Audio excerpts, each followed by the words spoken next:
Em, entonces decíamos que esta clase es como la idea que sea como integradora de los temas que vimos en clase. Las clases que tenemos es esta, la clase que viene va a ser el repaso al parcial, y ya después viene el parcial, con lo cual la idea es que vamos a ver el tema de seguridad y soberanía alimentaria, tratando de vincularlos con los temas que vimos en clase. Entonces la dinámica va a ser la siguiente. Ustedes tienen en el aula virtual un ejercicio para hacer durante la clase, se llama, así que la idea es que ustedes lo busquen ahora el ejercicio, lo bajen, ese ejercicio, y ese ejercicio les va a dar como una guía de algunas preguntas para ir integrando lo que va a ir hablando Marina con los temas que vimos en clase. Al finalizar la clase, les vamos a decir que uno de ustedes, cada uno de ustedes va a tener que responder una de esas preguntas. Ustedes todavía no saben cuál, ¿sí? Van a tener que responder una de esas preguntas, la van a subir antes de las 15, 20 minutos después que terminemos la clase, ¿sí? Vamos a generar ahora un espacio para que ustedes lo suban. Pero van a subir una respuesta solamente y que según la letra de su nombre, de su apellido, van a tener que responder. Así que está bueno que lo tengan, ese texto, los que se unieron ahora, el ejercicio para hacer durante la clase, que lo tengan con ustedes, lo bajen, miren las preguntas y vayan tratando de ir pensando en lo que va contando Marina, tratando de ver, reflexionando sobre esto. Esas preguntas de alguna forma lo que buscan es integrar lo que cuenta Marina con lo que estuvimos viendo durante todo el semestre, que también es un poco el objetivo de este encuentro, ¿sí? Así que bueno, igual después les vamos a explicar bien qué es lo que tienen que subir, pero si los quieren ya bajar e ir viendo, el orden que ella va a ir contando va a ser más o menos parecido al orden de las preguntas, así que también si ustedes no van entendiendo algunas cosas, le pueden hacer preguntas, Marina va a dar la clase, son varios los temas que tienen, pero está abierto también a que ustedes vayan haciendo preguntas sobre dudas que puedan tener, ¿sí? Así que bueno, Marina, te dejo tu tiempo. Yo sigo acá aceptando personas. Está siendo grabada esta clase, así que después vamos a subirla, así si alguien quiere repasar algún concepto, la va a poder tener disponible también. Bueno, buenas tardes, ¿cómo andan? Ahí comparto la pantalla, así lo podemos ir viendo bien al Power. Bueno, Hola, ¿cómo les va? Mi nombre es ay, María. esperen que no sé qué pasó con esto. Ah, porque no puedo hacerlo, a ver si no lo puedo minimizar. Esperen, un segundo. Sí, porque saben que si lo pongo si lo pongo grande no los veo a ustedes y me pone un poco nerviosa que no puedo ver a nadie. Así que me parece que lo voy a dejar así chiquito, total creo que igual se ve. Un segundo.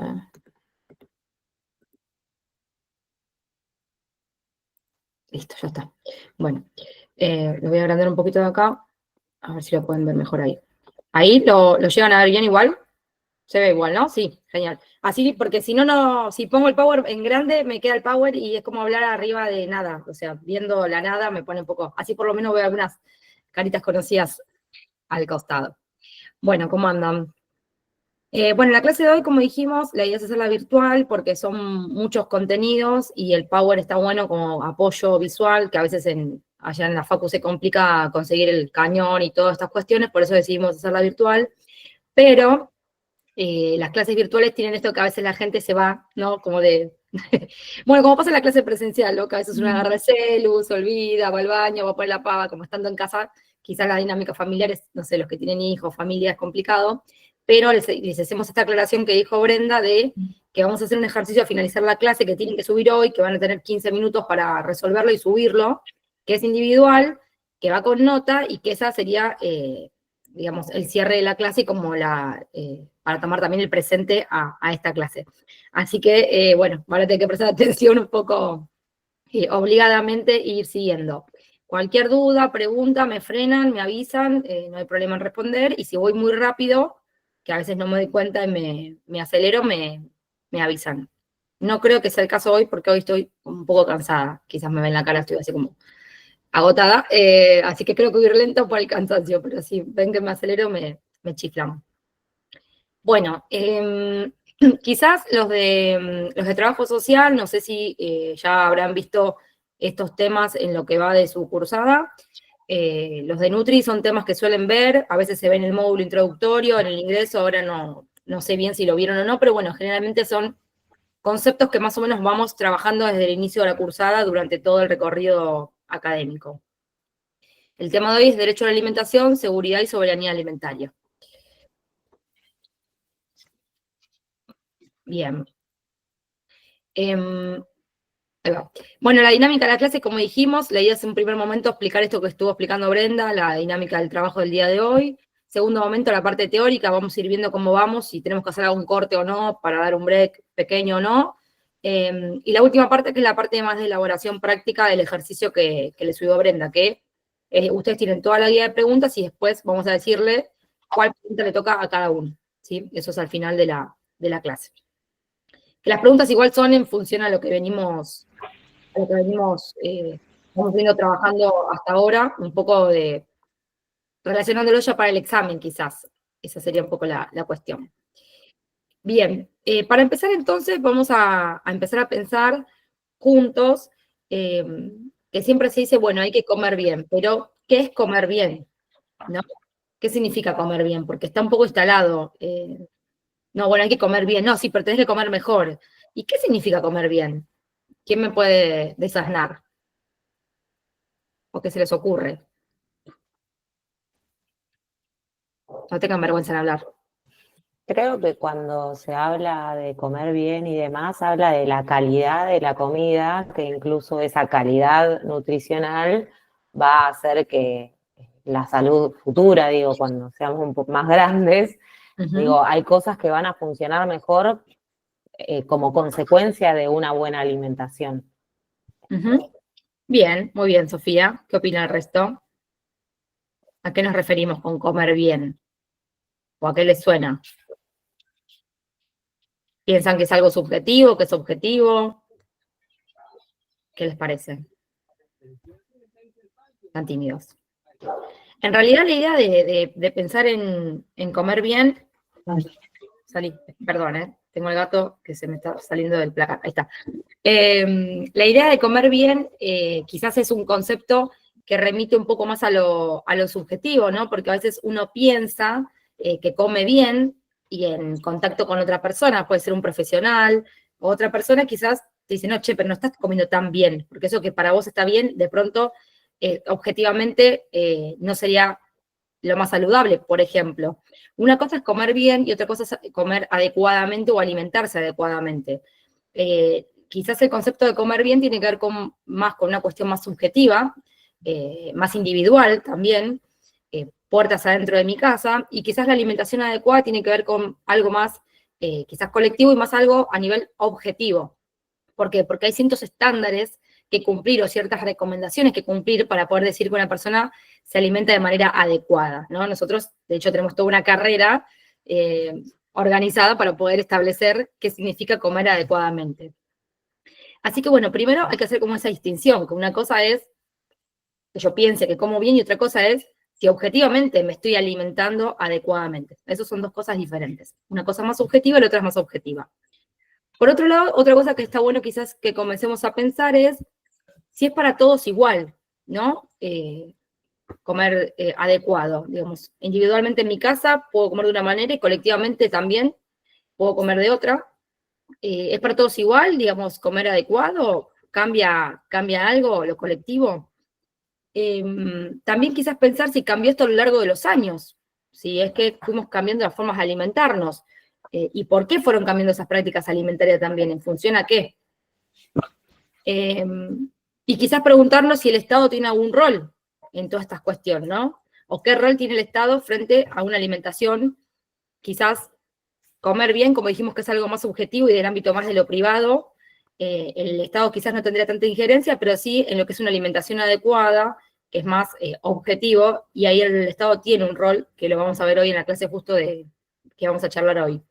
Esto hilándolo un poco con el derecho a la alimentación, que es lo que vamos a ver hoy también, en donde obviamente al instalarse o darle el rango de derecho, el Estado tiene obviamente que tomar cartas en el asunto obligadamente.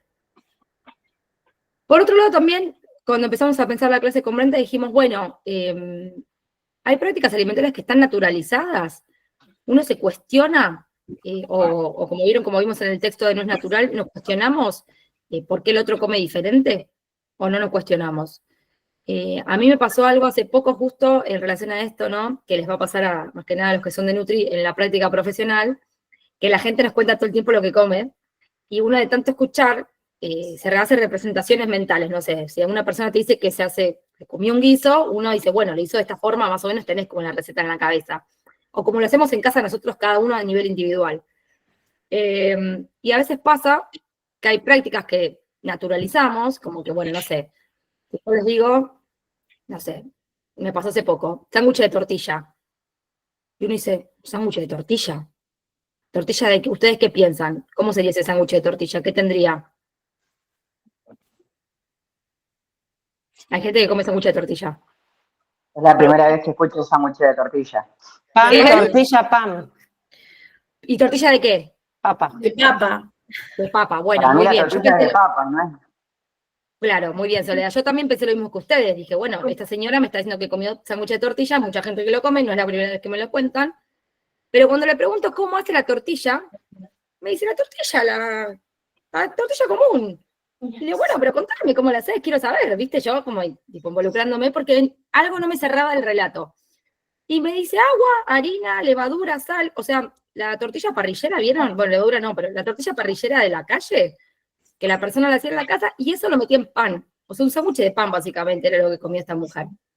O sea, y a lo que voy es esto de no es natural, ¿no? Quizás lo que para uno es natural, para otro no. Ella me lo contó muy como convencida de que era algo en su alimentación muy naturalizado. Yo, por supuesto, cara de póker, ¿no? Y cara, pues, esta que tengo ahora, le dije, mira, bueno, nunca lo escuché, y le dije una cosa así, quedó.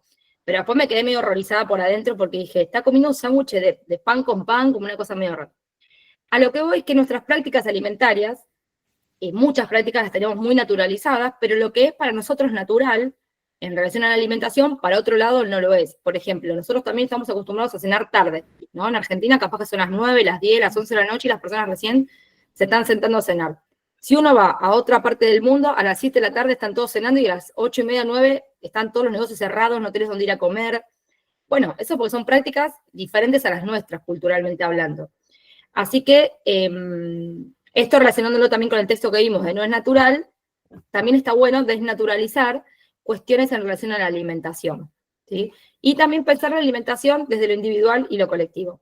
Claro, Sí, quizás agregando a eso, pensando como que siempre se pensó una comida de pobres y una comida de ricos, ¿no? O sea, como que si yo soy pobre, bueno, como no tengo, como naturalizando que la sociedad, que yo no puedo acceder a comer fruta, comer cosas, ¿no? Porque eso es para ricos y yo, ¿no? Y entonces, como naturalizamos esta desigualdad o que haya gente que no tiene suficiente para comer y nos parece bueno, y bueno, si no trabaja, no tiene acceso, ¿no?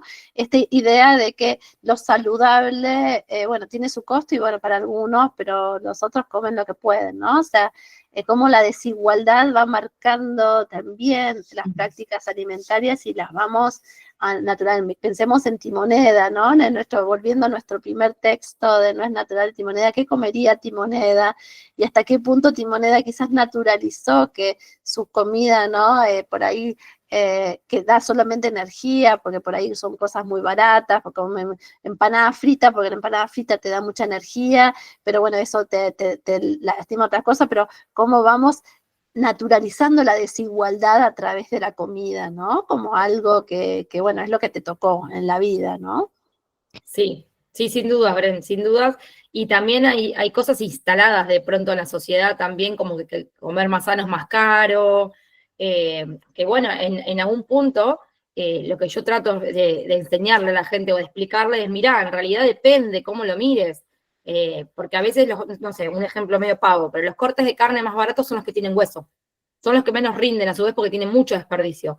Yo a veces les hago la cuenta, mirá, si compras 1 kilo de un pedazo de carne que no tenga hueso, que te sale quizás, obviamente te va a salir un poco más caro el que tiene hueso, pero el rendimiento es mucho más alto, es superior, o sea, estarías ahorrando plata, pero bueno, culturalmente a veces cuesta, salirse un poco de eso.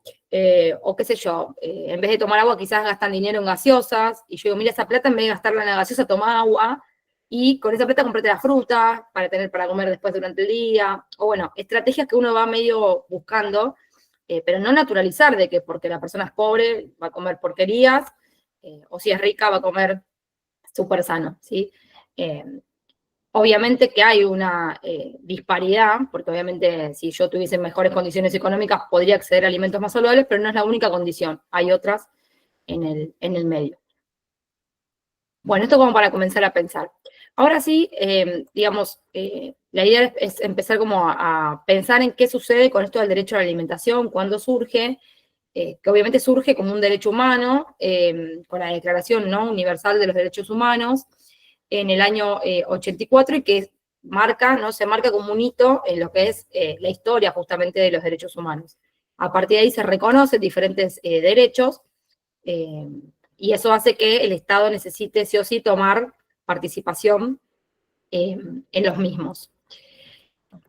Perdón que tardo, pero tengo que ir y venir, y esto tarda un poco porque toco todos los botones. Ahí está. Entonces, tras la adopción, digamos, de los derechos humanos, lo que se hizo fue separar, ¿no? Como eran muchos derechos, se los dividió como en dos grandes grupos, ¿no? Los derechos civiles y políticos, que son los que se llaman de primera generación, y los derechos económicos, sociales y culturales, que son como de segunda generación. Esto fue en el año 96. Obviamente que esto, como dije, sentó un hito en lo que es toda la historia de los derechos humanos, y se, digamos, empezaron a divulgar diferentes derechos, ¿no?, de diferente índole. Dentro de los derechos sociales se encuentra el derecho a lo que es un nivel de vida adecuado, enmarcado obviamente a lo que es un derecho de subsistencia. Obviamente que derechos tenemos un montón, pero siempre uno dice, bueno, el derecho a la alimentación, enmarcado justamente dentro de un derecho a la subsistencia, es un derecho básico, porque imagínense que si no tenemos alimentación mínimamente adecuada, no podemos garantizar el resto de los derechos que siguen, ¿no? Uno, si no pudiese comer, es difícil pensar en el resto de los derechos. Estos derechos de subsistencia incluyen lo que es la alimentación adecuada, la vestimenta, la vivienda y las condiciones de atención. Volviendo al concepto de lo que es alimentación adecuada, nosotros en nutrición tenemos a Pedro Escudero, que es como el padre de la nutrición, que él hablaba como unas leyes de la alimentación para, digamos, qué se considera que una alimentación sea adecuada. En realidad, lo que él plantea principalmente es, obviamente, que nos permita desarrollar todas nuestras capacidades físicas y psíquicas, y que se respeten también los gustos, los hábitos, que sea individual para cada persona, que sea una cantidad que sea suficiente de alimentos, ¿sí? O sea, que eso de adecuación tiene como muchas otras aristas. También dentro de los derechos de subsistencia está el derecho a la vestimenta, a la vivienda y a las condiciones de atención. Obviamente que todo este conjunto de derechos también van relacionados con el derecho a la asistencia, a la propiedad privada, al trabajo y a la seguridad social. El derecho a la alimentación, entonces, como dijimos, vendría a ser como la base del resto de los derechos. Muy bien, entonces en el artículo 25, en el párrafo 1, lo que se dice es: toda persona tiene derecho a un nivel de vida adecuado que le asegure a esa persona y a la familia un cierto nivel de salud y de bienestar, ¿no? Especialmente relacionado a la alimentación, dice el vestido y la vivienda. Es por eso que el derecho a la alimentación es un derecho a la alimentación adecuada, no a cualquier tipo de alimentación, ¿sí? Obviamente que por cuestiones de obvias razones, muchas personas comen, como decíamos hoy, no lo que quieren, sino lo que pueden, y simplemente matan el hambre, digámoslo así, y no es adecuada esa alimentación. Entonces, este derecho a la alimentación no se estaría garantizando, porque el mismo concepto habla de que tiene que ser adecuada, si no, no sería este derecho que estamos charlando. Entonces, este derecho a la alimentación adecuada se ejerce cuando todos, los hombres, mujeres o niños, tienen acceso físico y económico en todo momento a una alimentación adecuada o a los medios para obtenerla, que eso lo vamos a ver en un rato, tiene que ver con si la persona no puede acceder por sus propios medios, bueno, el Estado tiene que arbitrar medios para que esa persona pueda acceder a esa alimentación adecuada. Muy bien. Acá. ¿Vamos bien hasta acá? ¿Vamos bien? Genial. Si voy muy rápido me avisan, ¿eh? Genial. Muy bien. ¿Qué términos entonces, como decíamos recién, incluye este concepto de, o este derecho que es el derecho a la alimentación adecuada?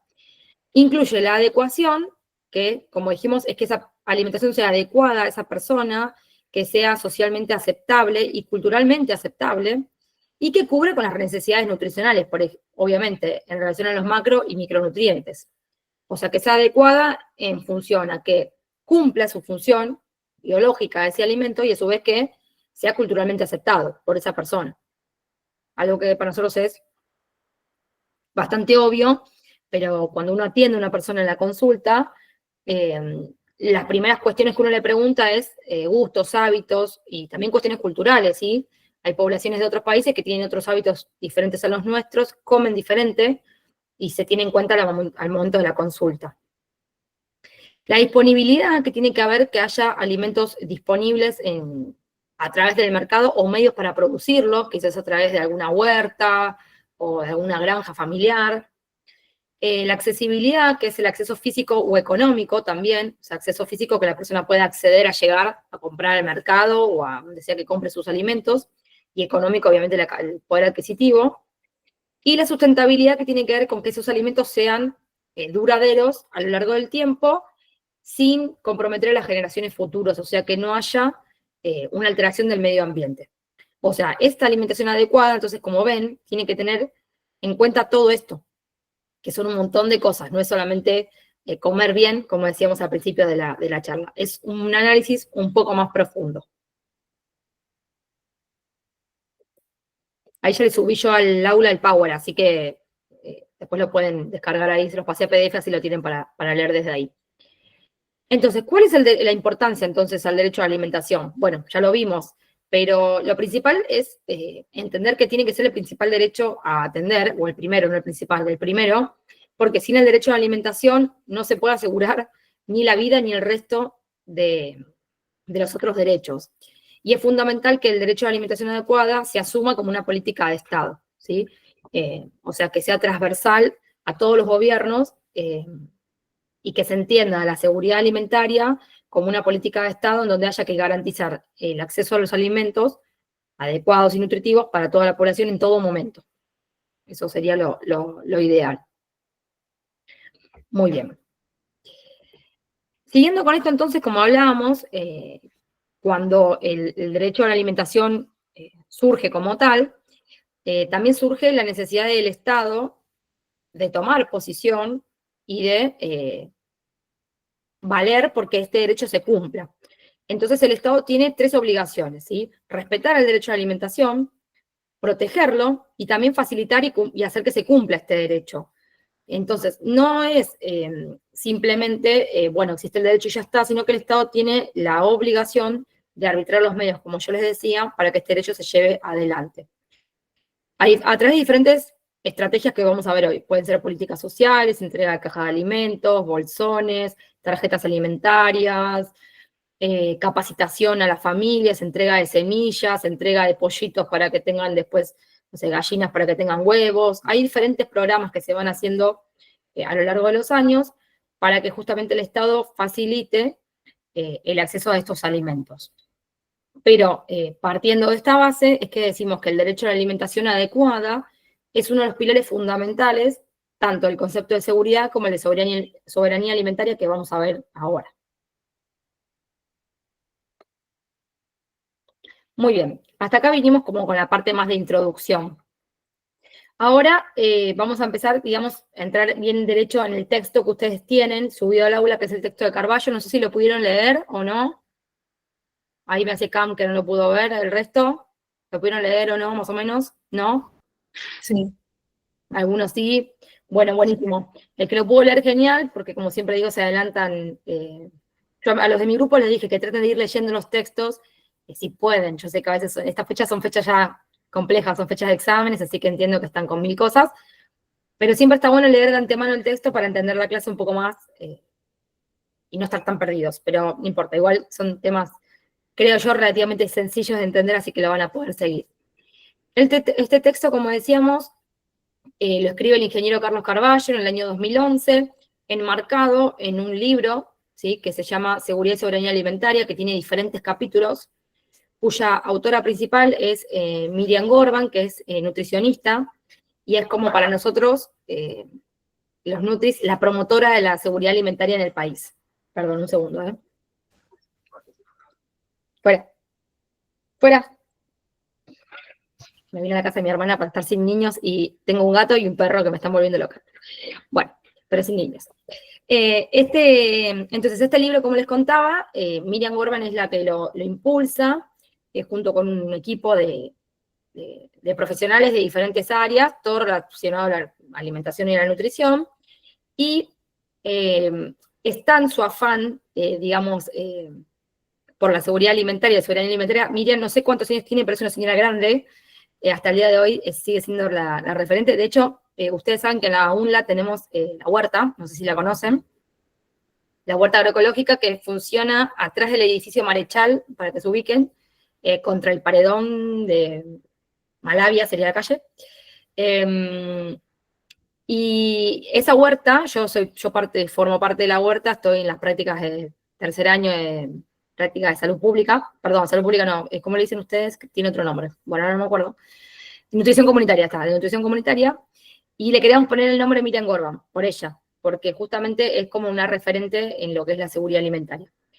De ahí sale un capítulo que es el que les compartió Brenda en el campus, que se llama Seguridad y Soberanía Alimentaria, que lo escribe el ingeniero Carlos Carballo, que junto con Miriam Gorban y un montón de otros profesionales, fundan después más adelante la red Calizas, que ahora lo vamos a ver en un ratito qué es, ¿sí? Pero bueno, para que sepan más o menos de dónde viene este texto, que tiene un par de años, y yo les traje como algunos datos duros, más modernos o más nuevos si quieren, pero obviamente lo que es la parte teórica es vigente porque no cambia toda esa explicación. Muy bien, entonces, este texto arranca primero como con una reflexión, también, que habla de lo que es la paradoja de la malnutrición. ¿Saben lo que es la malnutrición? ¿Alguien me puede contar qué es la malnutrición?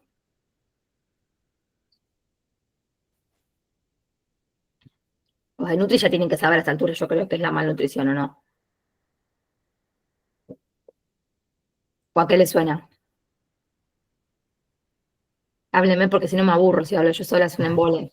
Me parece que cuando habla de la malnutrición, habla justamente de no incorporar algunas variables en relación a los alimentos que consumimos y quizás, no sé, culturalmente también hay una lógica. Estoy hablando en sentido común, puro y exclusivo. No, Sofi, tanto no va por ahí, Sofi, no. El lunes mencionamos eso en clase. Sí. Es lo que antes se conocía como desnutrición. Ajá. Y que implica la falta de algún micronutriente en el organismo. Vos podés comer, pero te pueden faltar algunas cosas todavía. Ok, muy bien. O la sobrenutrición, que ahora también se usa mucho. Muy bien, muy bien. Viene por ahí la mano. Me gusta porque van de a poco relacionando y conceptos y van saliendo cosas. Perdón, puede ser también que tenga que ver a veces lo que pasa en muchas infancias o demás, que justamente hay un sobrepeso y sin embargo hay una mala nutrición y ese sobrepeso se da por esa mala nutrición. Por ahí. Exactamente.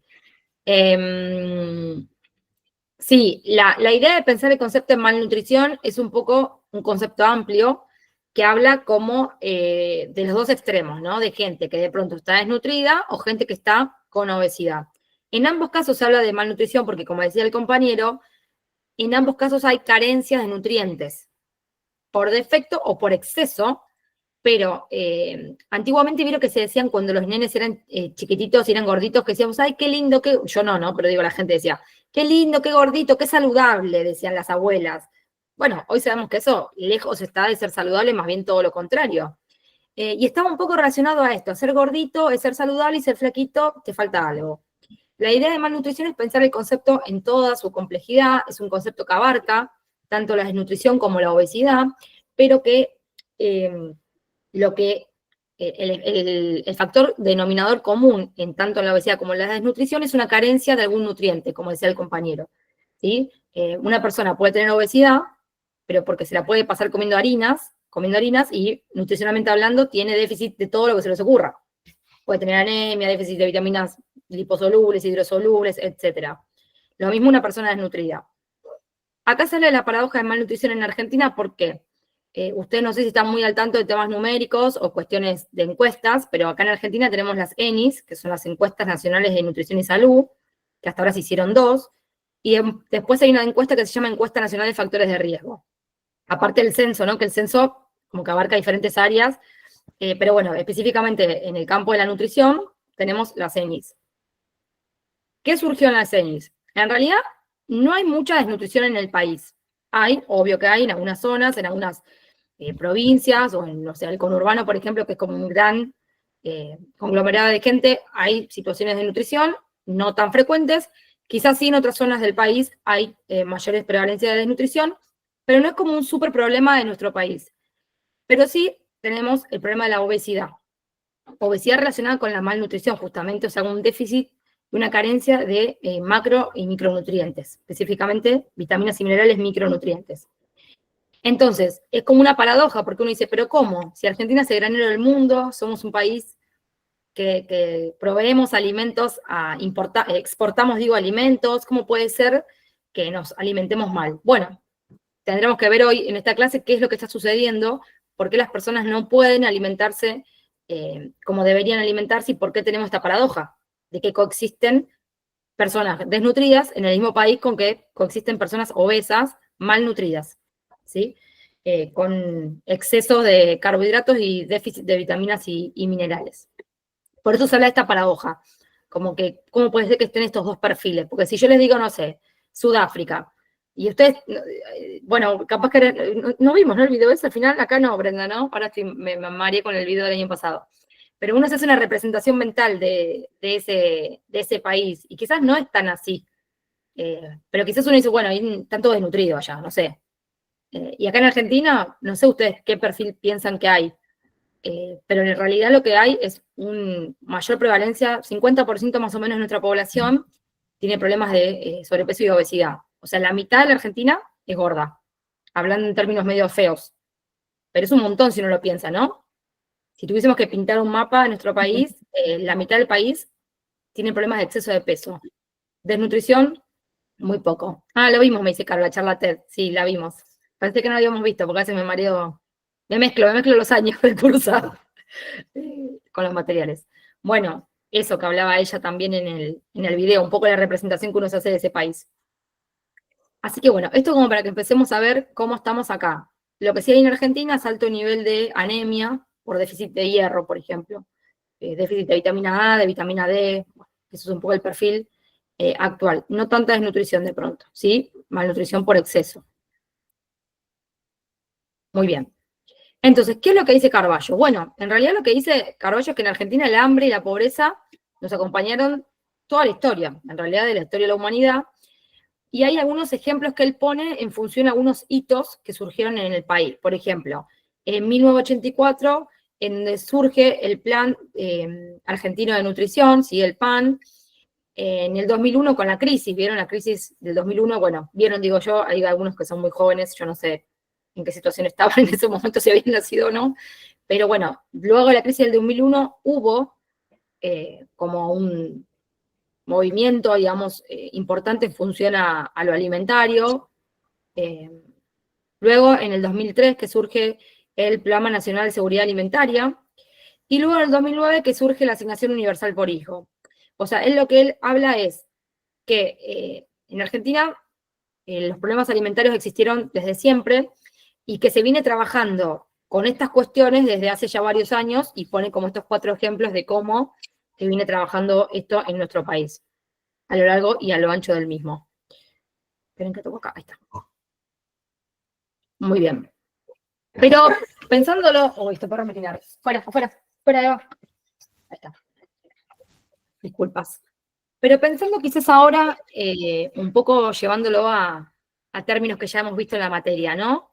En la asignatura. ¿Cuándo entró en la agenda la seguridad alimentaria en Argentina? O sea, ¿a partir de qué momento en Argentina se dice, bueno, esto es un tema que necesitamos ponernos a trabajar o hacer cosas para ver cómo nos arreglamos? En realidad entra en la agenda a partir de lo que es la Cumbre Mundial sobre Alimentación, que se dio en el año 96 en Roma, en donde ahí se hace un informe y se llega como una conclusión de que, a nivel mundial, ¿no? De que la problemática del hambre no es tanto un tema de falta de alimentos, ¿sí? Que no es que no hay alimentos, sino que el problema está en el acceso. ¿Sí? Tenemos un problema de accesibilidad. No hay un problema de disponibilidad. De hecho, cuando ustedes, si se pueden analizar hojas de balance de alimentos o entran a algún lado a ver si a alguien le interesa, o los que son de Nutri lo van a ver quizás más adelante, en economía, tenemos superávit de alimentos. Excepto creo que en algunos alimentos muy puntuales tenemos superávit y nos caracterizamos por ser un país exportador de alimentos, principalmente granos. Con lo cual, llevando todo esto mundial, más a nivel local y a nivel de la Argentina, decimos, ¿cómo puede ser que siendo un país exportador de alimentos, con superávit de alimentos, tengamos estos problemas de malnutrición que estamos teniendo, ¿no? Tanto la desnutrición como la obesidad. Bueno, la conclusión es esta, que quizás no tenemos garantizado el acceso a esos alimentos. ¿Vamos bien hasta acá? Genial. Entonces, ¿qué es lo que habla Carballo? Él dice, bueno, empieza como a describir un poco qué es la seguridad y qué es la soberanía alimentaria, porque son los dos términos que vienen a colación del derecho a la alimentación. La seguridad alimentaria, como definición, ¿no? Esto, digamos, porque después suele ser pregunta de examen, yo le diría que no se lo estudien de memoria, porque a veces me pone un poco mal cuando lo leo de memoria, porque digo, cuando uno estudia algo de memoria para el examen, cuando salió el examen se olvidó. Y está bueno quizás entender la definición. Y comprendan, nos gusta por lo menos cuando leemos exámenes, ver que pudieron interpretar este concepto, lo pudieron como aprender, y lo pueden escribir con sus palabras. Y si uno lo puede escribir con sus palabras o explicárselo a otra persona es porque lo entendió. Quizás la definición así está hermosa escrita, pero muy poco efectivo es estudiarlo de memoria porque después se olvida. Pero bueno, en realidad en el 74 la FAO lo que dice es que es el derecho de todas las personas a tener una alimentación cultural y nutricionalmente adecuada y suficiente. Y en realidad este concepto después se retoma en esta Cumbre Mundial de Alimentación que les acabo de mencionar cuando les dije cuando entró en agenda en Argentina el problema de la seguridad alimentaria, que fue en el año 96. Y en esta Cumbre Mundial se propone como esta definición, que es cuando todas las personas tenemos en todo momento acceso físico y económico a alimentos suficientes que sean inocuos. ¿Saben lo que significa inocuos?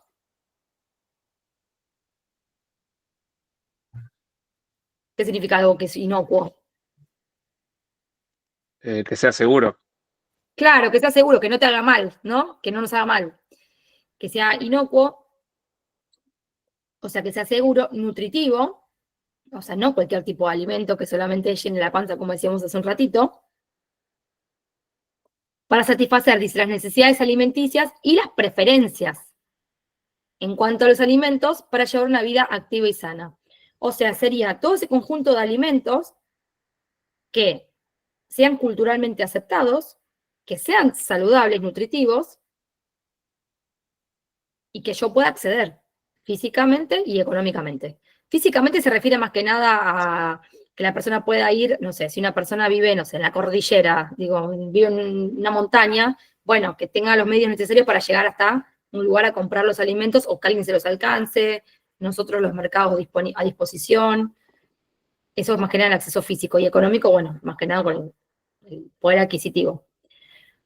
Así que este sería el concepto de seguridad alimentaria, que va de la mano, como decíamos, del derecho a la alimentación, porque una persona puede alimentarse, pero eso no significa que tenga seguridad alimentaria. Quizás se alimenta mal, de lo que puede, de lo que llega a juntar, pero no sería una alimentación saludable ni adecuada. Pero bueno, dice, más allá de la disponibilidad física, o sea, de que haya alimentos, que ya dijimos que no es un problema de disponibilidad, alimentos tenemos por demás, no hay un problema con la disponibilidad de alimentos, se pone énfasis en lo que es el marco social y político que regula las relaciones de mercado, ¿no? Más que nada en relación a lo que se compra, se produce, o quién recibe y qué alimento se recibe. O sea, más que nada como que este concepto de seguridad alimentaria va de la mano con las funciones, o las obligaciones, mejor dicho, que tiene el Estado en temas alimentarios. ¿Sí? Muy bien. ¿Habían visto ya el concepto de seguridad alimentaria en otro lado? No, todavía no. ¿No lo habían visto? Ah, pensé que lo habían visto. Genial. Muy bien. Eso significa entonces seguridad alimentaria. Que existe en todo momento acceso físico y económico a alimentos saludables, nutritivos y culturalmente aceptados. Porque también a veces sucede que algunas políticas sociales, quizás, que son, por ejemplo, de entrega de alimentos, no se tienen en cuenta cuestiones culturales. O sí. La idea es que se tengan en cuenta y que sean representativos de nuestra alimentación. Bien, seguimos. Ahí va. Entonces, Carballo habla de algunas dimensiones de la seguridad alimentaria. Que también a veces en los exámenes les preguntamos, bueno, ¿qué es la seguridad alimentaria? ¿Qué dimensiones incluye, no? Serían estas dimensiones de acá. Las dimensiones son disponibilidad, acceso, utilización y estabilidad. Esas 4 son las principales. ¿Qué significa disponibilidad? Bueno, disponibilidad es que haya alimentos suficientes, disponibles, para toda la población. ¿Sí? Que las personas tengan ciertos niveles de alimentos disponibles, que ya dijimos que acá este no era un problema, ¿no? Alimentos tenemos, por suerte, así que no sería nuestro problema la disponibilidad. La segunda dimensión que incluye el concepto de seguridad alimentaria es el acceso, como dijimos, no solo físico, sino también económico, y está relacionado con los recursos, ¿sí? Con los recursos físicos o los recursos económicos. Como decíamos, quizás una persona, no sé, no tiene trabajo, entonces no percibe un sueldo, por ejemplo, digo cualquier cosa, ¿no? Bueno, no cualquier cosa, pero pienso en algo. Quizás no tiene un trabajo formal, hace changas o se maneja. No tiene quizás la capacidad económica para comprar esos alimentos, pero sí, por ejemplo, tiene un recurso físico que tiene una huerta en su casa. Bueno, es una forma de acceder a esos alimentos de otra forma. Así que tiene que ver con recursos físicos y recursos económicos. Y quizás una cosa que los puede ayudar a ustedes a acordarse, Sí. digamos, el concepto de seguridad está pensado desde la idea de seguridad, ¿no? La falta de alimentos llevaba a conflictos y crisis, y gran parte de las guerras en el mundo han sido basadas en problemas del acceso al alimento. Entonces, cuando se piensa en seguridad alimentaria en sus inicios, se piensa en los grandes programas hacia las zonas de África, por ejemplo, que carecían de alimentos y que la falta de alimentos llevaba a conflictos y guerras, ¿no? Entonces, era entrega de alimentos, era a lugares pobres. Entonces, después empiezan a pensar, bueno, hay lugares como Argentina o lugares como la India, especialmente que en ese momento, donde hay alimentos. No es que no falten alimentos, no es que hay que entregar alimentos. El problema es que están mal distribuidos, que todos los alimentos se los comen ciertas personas y hay otras que se quedan. Por eso se empieza a hablar ya no solo de disponibilidad, sino de acceso. O sea, hay lugares en el mundo donde el problema no es que haya que entregar alimentos, no es que tienen que traer de Estados Unidos alimentos, porque me acuerdo cuando yo era chica y no quería comer, mi mamá me hacía acordar de los niños de Etiopía que estaban muertos de hambre, ¿no? Entonces, y yo que no quería comer, ¿no? Habían zonas en el mundo que no había, entonces tenían que traer alimentos de afuera porque se estaban muriendo de hambre. Entonces decían, no hay lugares como la Argentina que no es que hay que traer alimentos de afuera porque están muriendo de hambre, es que no están bien distribuidos, entonces es un problema de acceso, ¿no? Entonces, para que ustedes entiendan esta diferencia de dónde vienen los conceptos, que también tiene que ver como cómo va evolucionando el concepto a lo largo del tiempo de seguridad alimentaria y de pensar qué es lo que hay que hacer cuando hay hambre. Es distinto lo que hay que hacer en un lugar donde no hay disponibilidad. Ahí sí hay que traer alimentos porque hubo una sequía, porque hubo guerras, porque hubo inundaciones. Entonces no hay alimentos, pero hay otros lugares donde no es que no hay, sino que hay que ver de distribuirlos de una manera diferente, ¿no? Sí, exactamente, Bren. Muy bien. Bueno, como dijimos, el acceso que estábamos hablando recién, la utilización, que en realidad es un término que refiere a la utilización biológica, que a veces les cuesta un poco comprenderlo, pero es sencillo, tiene que ver con insumos no alimentarios. ¿Qué significa? Yo puedo tener, por ejemplo, disponibilidad de alimentos, puedo acceder, por ejemplo, no sé, a semillas, pero si no tengo agua segura para regar la huerta, por ejemplo, o si yo no tengo acceso a un sistema de salud, bueno, quizás vivo con diarrea, mi cuerpo no va a poder aprovechar esos alimentos. Tiene que ver con la utilización biológica, cómo yo puedo utilizar o no esos alimentos en función a recursos como el agua, acceso a servicios sociales, no, de salud, ¿sí? Con esto tiene que ver el concepto de utilización. Si yo no tengo agua segura, no tengo acceso a una cobertura de salud, ya sea pública o privada, lo que sea, no voy a poder aprovechar ninguna de las otras cosas, por más acceso y disponibilidad que tenga de alimentos, ¿sí? Así que este punto es súper, súper importante, el tema de la utilización biológica. Y la estabilidad tiene que ver con cubrir variaciones, como se llama, anuales, ¿no? Estacionales, que haya alimentos sin importar si es verano o si es invierno, sino que haya continuidad en la cantidad de alimentos, teniendo en cuenta las variaciones estacionales. Vieron que a veces sucede que por cuestiones climáticas, no sé, hace poco me acuerdo que, no sé, que se había inundado, cuando se inundó Bahía Blanca, había problema con la papa.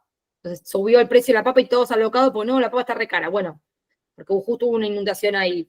En otra época el tomate. Cuando no es época del tomate, lo mismo, sube el tomate.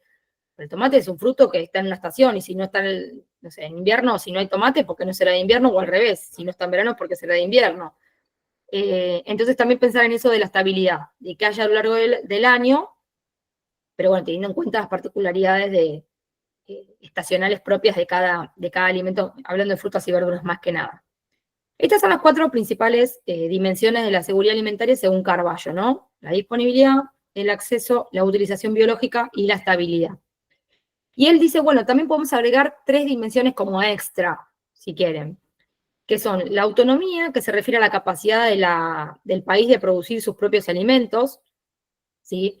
Por más de que se puedan importar, quizás tener la capacidad de poder producirlos. La sustentabilidad, o sea, que el modo de producción no comprometa las generaciones futuras.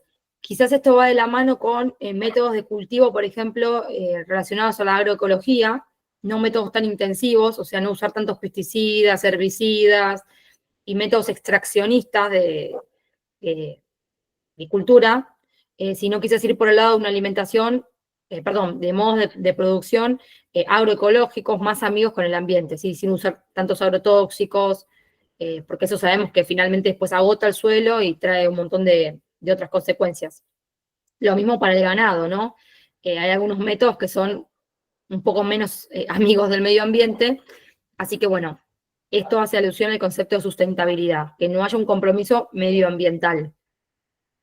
Y después la equidad, que tiene que ver con que todos tengan la posibilidad de acceder a estos alimentos, ¿sí? Eso tiene que ver más que nada con la equidad, de que todos tengan las mismas chances de poder acceder a estos alimentos sanos, inocuos y nutritivos, como venimos repitiendo hace un rato. Quizás dejarla esa ahí, y como para, ustedes tienen que buscar mecanismos para acordarse para el parcial, ¿no? O sea, decir, bueno, ¿qué es importante? Bueno, primero, bueno, que existan los alimentos, ¿no? Disponibilidad, bueno, y que la gente acceda a ese alimento. Y después diga, bueno, pero a la vez que ese alimento sea adecuado al cuerpo, por ahí hay personas que necesitan dietas especiales, o que haya agua, porque si yo no tengo agua potable, no importa que sea el alimento. Bueno, entonces, y después digo, bueno, pero si lo tengo durante 3 meses, si no lo dejo de tener, también necesito que eso sea a lo largo de todo el año, que no es que tenga alimentos 3 meses y después me muero de hambre el resto del tiempo, ¿no? Entonces, o después que sean suficientes, o sea, que haya autonomía, que no dependo yo de otros lugares, que el hecho de consumir los recursos ahora de comida no me dura a largo plazo, y que haya una cierta equidad. Entonces, si ustedes lo van tratando de pensar dentro de la lógica de qué es lo que a ustedes les parece que es necesario, por ahí es más fácil retenerlo que, como decía Marina, de aprenderlo como lorito, ¿no? Ir pensándolo como de esta lógica de ir pensando qué se necesita en un país para decir que el problema, digamos, que hay seguridad alimentaria. Bueno, que tienen alimentos para todos, equitativo, en buena calidad, que tienen acceso a agua potable, que eso se mantiene a lo largo del tiempo, que esa es sustentable, que no permite que vamos a tener ahora y que en el futuro no vamos a tener, ¿no? Entonces, como ir pensando como estos elementos para poder evaluar si realmente en un país hay seguridad o no, ¿no? Sí. Sí, Rocío. Estás muteada, Ro.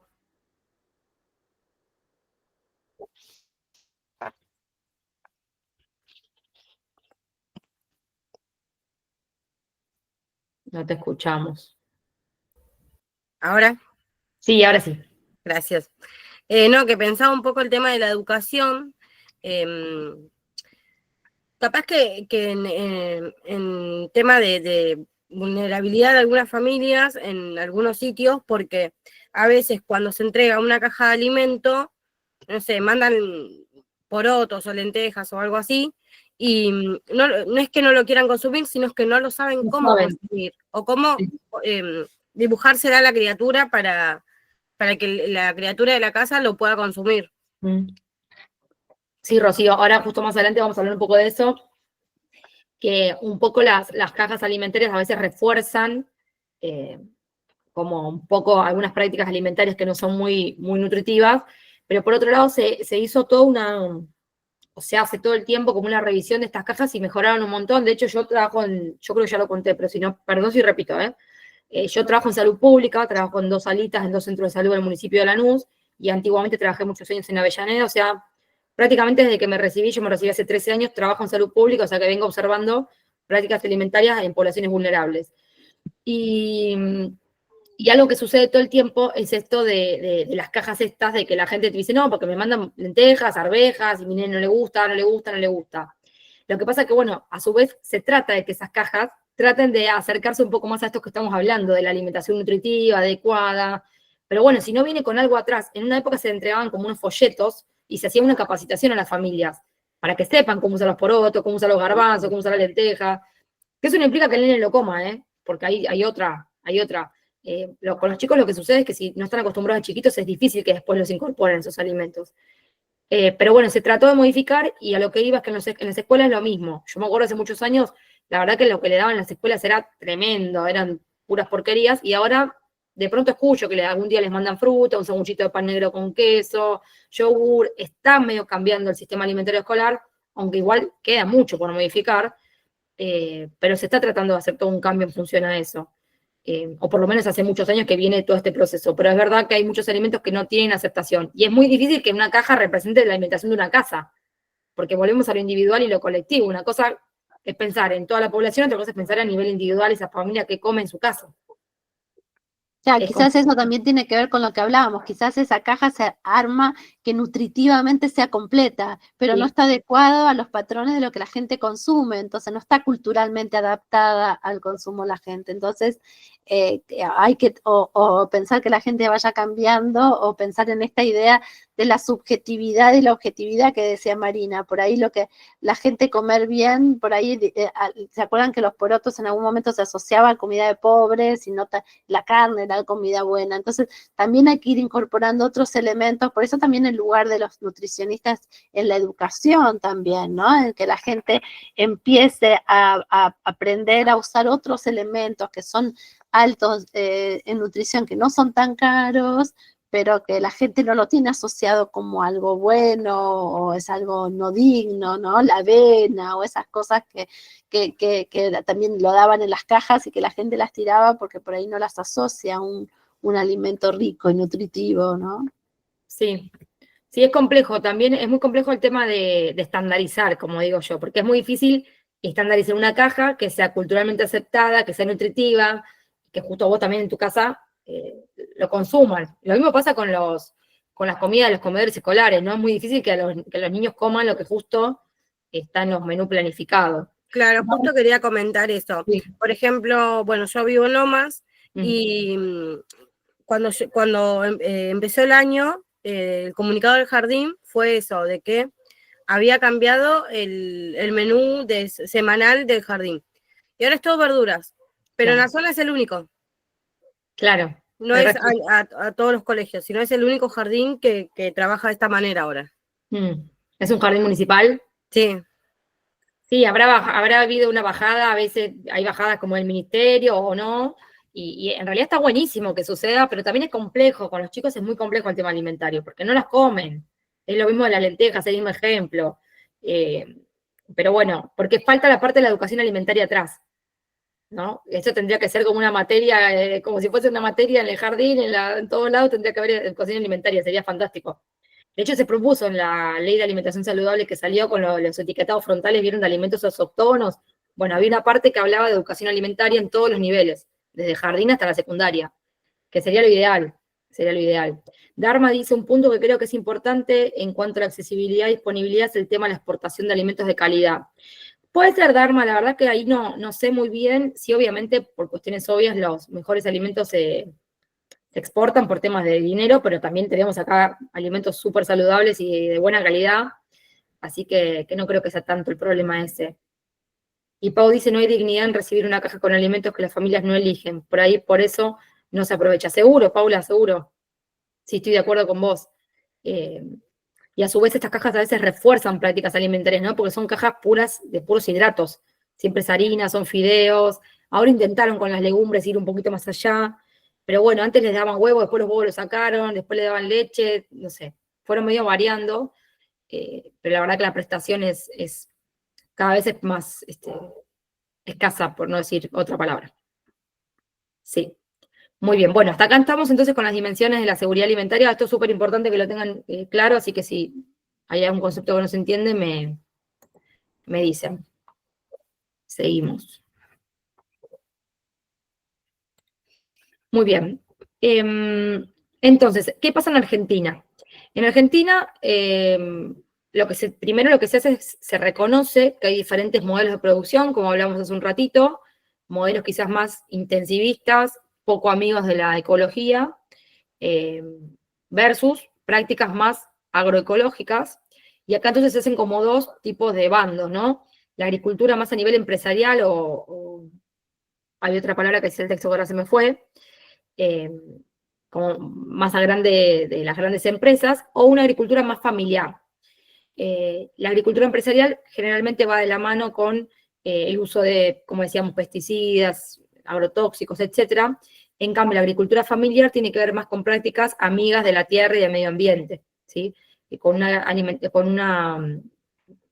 formas de producción más agroecológicas. Agroecológicas no es sinónimo de orgánico. La alimentación orgánica tiene que ver con cosas que están certificadas. Por ejemplo, yo puedo tener una plantación, no sé, de champiñones que sean orgánicos, significa que viene un organismo y certifica que yo no uso ningún tipo de pesticida, por ejemplo. Lo agroecológico es amigo del medio ambiente, no usan agrotóxicos, usan todos métodos de control de plagas agroecológicos, pero no está certificado por ningún organismo. Esa es la diferencia. Y después, bueno, la agricultura empresarial, que sí es más a gran escala, y son mega empresas, ¿no?, de agricultura. Y ganadería también, yo digo agricultura porque estamos hablando de eso, pero las dos cosas. También en Argentina es fundamental reconocer, como decíamos, a los agricultores familiares y a los pueblos originarios como actores clave en la producción y abastecimiento de alimentos. Yo hace un tiempo había ido a la verdulería, esto creo que fue el año pasado igual, y había un cartel, ¿no?, que decía tomates de la zona, decía. Yo vivo en Temperley, no es que tampoco vivo en San Vicente, Y yo decía, ¿cómo es la zona? Entonces le pregunto a la chica de la verdulería, y me dice, son de unas quintas acá cerca. Me dice, en Varela. Varela está bastante cerca de acá, digamos. Me dice, es una familia que tiene unas quintas y me los traen directo y salían mucho más barato, por supuesto, que en cualquier verdulería, y eran riquísimos. De hecho, creo que no volví a comer tomates tan ricos como esos. Bueno, tiene que ver con esto, ¿no? Reconocer la agricultura quizás más familiar, como un bien, digamos, y en realidad ahí es donde el Estado tendría que poner políticas para proteger justamente a estos agricultores familiares. Es por ahí. Muy bien. Después, De la mano de la seguridad alimentaria viene el concepto de inseguridad alimentaria, que bueno, un poco ya se imaginarán para dónde viene. La verdad que la inseguridad alimentaria en Argentina tiene que ver justamente con la privación de alimentos y con el hambre, específicamente, pero también tiene que ver con esto de la accesibilidad a alimentos poco saludables o poco nutritivos que estábamos hablando recién. No tiene que ver con la producción, sino con el acceso, que ya lo dijimos también varias veces, y en realidad actualmente ya se habla de de inseguridad alimentaria severa. Hay niveles de inseguridad alimentaria, se hacen como escalas, y actualmente en Argentina tenemos como el nivel de severo. Algo que está bueno, uno de los objetivos del milenio que se había planteado era el hambre cero para el 2030, y bueno, estamos un poco lejos de alcanzar ese objetivo que se había planteado en el año 2015 con los objetivos del milenio, así que necesitamos seguir trabajando en esta línea para intentar mejorar lo que es la inseguridad alimentaria. Ay, perdón, estamos acá, ahí vamos. Yo hice como una búsqueda medio rápida, porque Carballo habla en el texto de algunos números de esa época, de la época del texto, que ya tiene como un par de años, y dije, bueno, voy a buscar algo un poco más actual. Puse así en el buscador de Google, no hice mucha cosa, aproveché la lluvia torrencial del fin de semana, y encontré una cantidad de artículos tremendos, periodísticos de diferentes diarios, etcétera, con títulos que los están viendo ahí, ¿no? Bueno, la UCA, la Universidad Católica Argentina, tiene el Observatorio de la Deuda Social, que es un observatorio que está bastante bueno porque ellos sacan informes bastante seguidos de temas relacionados con la alimentación en la Argentina en la particular. Se puede entrar a la página de ellos y ahí hay diferentes informes. Y cada tanto sale alguno de estos informes en los diarios. Bueno, dice, según la UCA aumentó la pobreza en Argentina, en América Latina el hambre y la inseguridad alimentaria aumentaron debido a la crisis climática, obviamente, que estamos viviendo. Infancia en riesgo, cómo la falta de alimentos y el agua segura impactan a los niños argentinos. Esto tenía que ver con una de las dimensiones de la seguridad alimentaria que yo les estaba contando, la disponibilidad biológica. Inseguridad alimentaria, ¿por qué hay más hogares con hambre a pesar de la reducción de la pobreza? Porque, bueno, esto un poco se estaba planteando.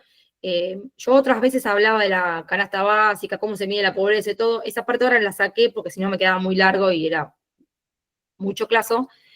Pero en realidad lo que se está viendo actualmente es de última las chicas me ayudan, Brenda y compañía, pero lo que yo entendí hasta ahora, es que si bien hubo una reducción en los índices de pobreza, lo que se mide ahora son diferentes dimensiones de la pobreza. Y en realidad esas dimensiones de la pobreza aumentaron. Como que en realidad hay menos gente con trabajo formal. Bueno, se mide de diferente forma la pobreza, pero justamente lo que se muestra que lo que está bajando es una medición, pero no es representativa de lo que está sucediendo en realidad en el país. Eso es lo que yo entendí. Y se habla como de la multidimensionalidad de la pobreza. Después, bueno, el hambre afecta a 28% de argentinos y está en su mayor nivel en 20 años. Sí, Brenda, vos me vas a ayudar. Y no, quizás lo que puede llegar a ser interesante, porque cuando la línea de pobreza, la medición de la pobreza, generalmente mide ingreso. Entonces, obviamente, el ingreso se pone como un monto común a todo el país, y por ahí no es lo mismo tener un ingreso en una ciudad o en otra. Entonces, por ahí también el tema hoy en día estar bajo la línea de pobreza no necesariamente significa que puedes comer todo bien, ¿no? Debe tener que ver con ese tipo de elementos, ¿no? Sí, y que aparte de esa canasta básica, que ahora andaba en los 300 y pico de miles de pesos, una cosa así, la realidad es que es una cosa medio irrisoria pensar que una persona, porque accede a ese valor, va a acceder a una canasta básica nutritiva, saludable y demás. Así que la verdad que viene por ahí la mano. Muy bien. Bueno, así que esto, en función a cómo estamos acá en el país, en términos relativos, estamos un poco mal, por no decir muy mal. Muy bien, hay algunos estudios que se hacen o que se hicieron en donde se va observando cómo es la evolución de la inseguridad alimentaria y como ven, a lo largo de los años va evolucionando, pero si se fijan en el gráfico de arriba, para el año 2023 bueno, estábamos en un 32%. Esto es en niños, de 0 a 17 años, porque fue un estudio que se hizo en niños. Y a su vez, lo que yo les puse acá abajo son las ayudas alimentarias directas e indirectas también del año 2023. Bueno, las cajas alimentarias a nivel escolar, alimentación escolar es comedor en el colegio, las cajas o los bolsones de alimentos que se entregan, la tarjeta alimentar, que es la tarjeta magnética que tuvo diferentes variedades a lo largo de los años y es una prestación directa, o las viandas que se entregan para que la gente se lleve en los comedores no escolares. Así que bueno, esto es todo datos para que entendamos cómo viene la mano a nivel país. Entonces, ¿cuáles son lo que hablamos hace un ratito, ¿no? Los ejes centrales respecto a la inseguridad alimentaria en Argentina? Dice, bueno, la falta de equidad en el ingreso no está garantizando el acceso de toda la población a una alimentación aceptable, variada y suficiente. Entonces, como no hay equidad en el país, hay una disparidad muy fuerte, ¿no?, de ingresos, no se puede acceder a una alimentación saludable y nutritiva, y a su vez estos programas alimentarios muchas veces refuerzan, ¿no?, esta brecha que hay de inseguridad alimentaria porque no se puede revertir la malnutrición. Como decíamos, se intenta, ¿no? Bueno, intentamos, le ponemos, no sé, en vez de leche entera, leche descremada, le agregamos legumbres, se fue intentando modificar, pero quizás, como no está acompañado de educación alimentaria y muchas veces tampoco, la gente después termina canjeando, ¿no? Canjean cosas por otras que necesitan más, no revierte el problema de la malnutrición. Así que es un tema complejo, muy complejo. Muy bien. Después, en Argentina, a lo largo de los años, se hicieron diferentes iniciativas a nivel legislativo contra el hambre y para promover entornos alimentarios más saludables, algunos con mayor y otros con menor éxito. Uno de los más actuales es la Ley de Alimentación Saludable o Etiquetado Frontal de Alimentos, que venía acompañado de un montón de otras cuestiones, alimentación escolar, etcétera, que ahora se volvió a revisar y le sacaron algunas partes importantes. Pero bueno, nos puede gustar o no, pero bueno, son todos avances que se van logrando en términos de derecho también, de derecho a la información y a conocer, y a su vez, digamos, se van implementando diferentes leyes a lo largo de los años para ir mejorando temas de seguridad alimentaria.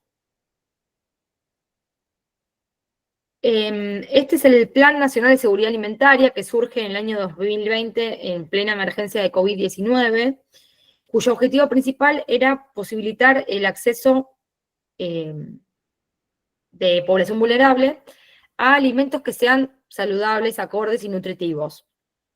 ¿Se acuerdan ustedes que en 2020, bueno, fue una pandemia un poco trágica y compleja, y hubo mucha gente en situación de inseguridad alimentaria porque mucha gente trabaja de manera informal y con el día a día, y al, digamos, quitarse esa fuente de ingreso, tuvieron muchos problemas y digamos, o sea, aumentó en ese periodo la inseguridad alimentaria de nuestro país.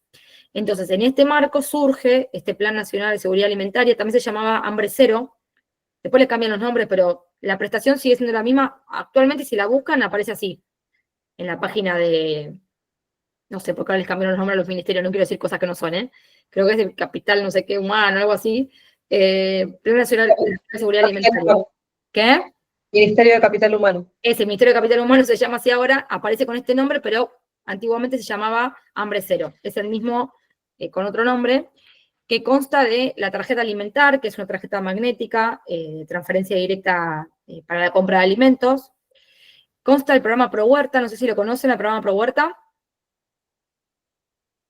Que bueno, sí, es un programa que estuvo entregando semillas en distintos, o sea, en semillas de verano, invierno, así, para que los lugares que tenían huerta como instituciones podían ir a retirar, o se anotaban las personas a través de un link y iban a lugares cercanos a sus domicilios para retirarlos. Exacto, Rocío, tal cual comentó Rocío, el Pro Huerta también es un programa que actualmente igual no sé en qué situación está, porque nosotros en la huerta teníamos gente del INTA y Los rajaron. Sí, los rajaron, y el programa no sé en qué situación está, creo que está bastante financiado, hasta donde yo tengo entendido, Si bien se siguen entregando. Hace una semana, por ejemplo, en la institución de nosotros se logró que puedan venir los chicos de ambiente a entregar semillas, pero son muy escasos. Sí, no, nosotros también. No al nivel que había años anteriores.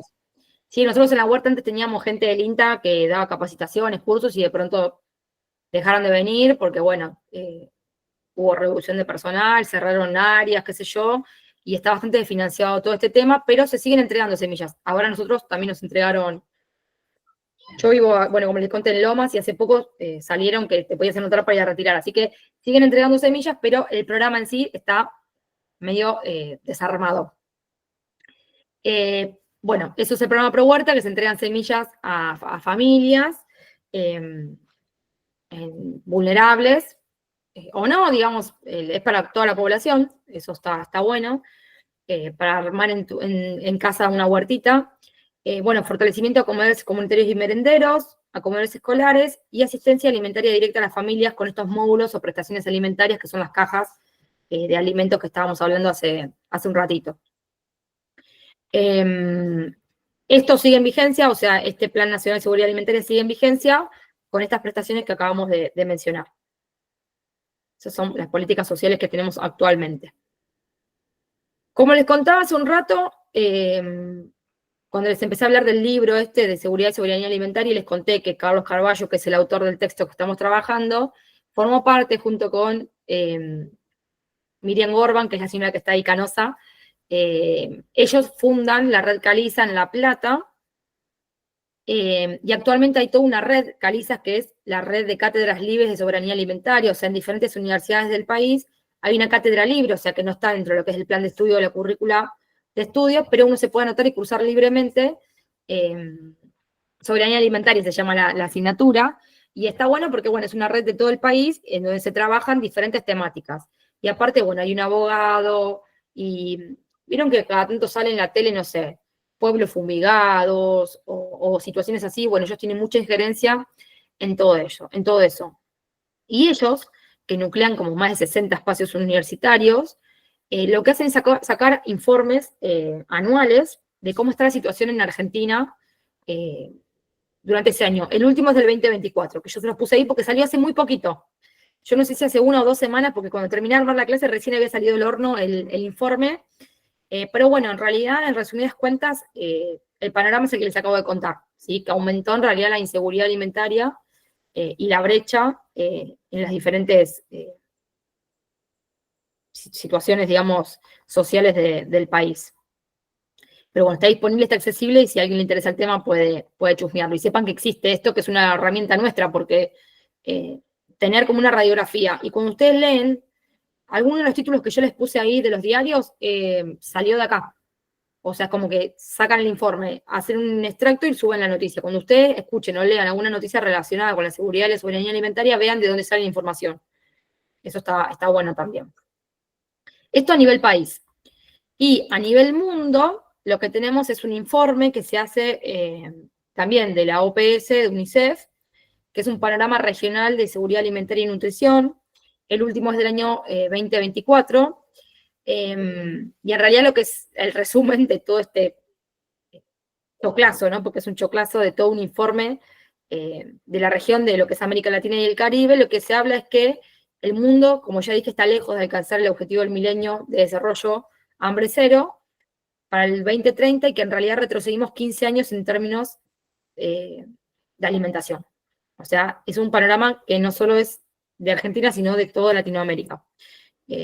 Y hay un mapa que se llama el mapa, creo que se llama el mapa de la seguridad alimentaria o algo así, que es en vivo, está hecho con inteligencia artificial. No lo puse el link porque, no sé, no me di cuenta, pero después si les interesa se los paso. Uno pone ahí y en vivo vas viendo como con colores cómo es el mapa mundial de la inseguridad alimentaria. Y hay zonas, por ejemplo, como Haití, que llegan a niveles como el 70-80%. Está todo rojo tirando a violeta el mapa. Y hay otras zonas, bueno, de diferentes colores. Pero está muy bueno para tener como un panorama del mundo como está en términos de alimentación. Bien, ¿vamos bien hasta acá? Vamos bien, genial. Avanzo un poquito más y hacemos un cortecito de 5 o 10 minutos, así descansamos las neuronas y seguimos. Muy bien. Otra agrupación que también, digamos, promueve los derechos, más que nada a nivel de la alimentación y de las organizaciones campesinas, es justamente la agrupación Vía Campesina, que nació en el 93, es un movimiento campesino internacional que agrupa 200 millones de personas, la verdad que de un montón de países del mundo, y se le dice de diferente forma. Campesinos no lo tomen como algo despectivo, ¿no? Porque se le dice así, campesinos, minifundistas, pequeños productores, bueno, tienen diferentes nombres, trabajadores rurales, y en realidad lo que se trata es de fomentar la agroecología y la agricultura más familiar frente a los agronegocios, ¿no? Así que bueno, ellos tienen como algunos lemas por los que luchan, que es por la seguridad y la soberanía alimentaria, tierra, agua y territorio, agroecología y semillas, justicia climática y medioambiental y derechos de los campesinos y las campesinas. La semilla, en realidad que parece algo medio tonto, ¿no? Cuando hablamos hace un rato de que el ProHuerta entrega semillas, la semilla es un recurso muy preciado. Y acá nosotros tenemos en Argentina un banco de semillas. Porque, bueno, tenemos plantas que son autóctonas y plantas que no son autóctonas, y lo que se hace en este banco de semillas es preservar las semillas. ¿Vieron cómo hay animales que se extinguen? Bueno, hay plantas que también se extinguen, y este banco de semillas lo que hace es cuidar nuestras plantas nativas y que no se nos extingan, poder tener continuidad a lo largo del tiempo, que nos representa también como sociedad. Quizás un tema sobre esto es que esto, digamos, una de las luchas que tienen la Vía Campesina es que la tierra es un negocio y está en pocas manos, y está hay mucha gente a cargo en muy poca tierra, y hay poca gente a cargo de muchas tierras, y eso genera un problema de seguridad, porque, ¿no? Seguridad en muchos ambientes, de soberanía, digamos.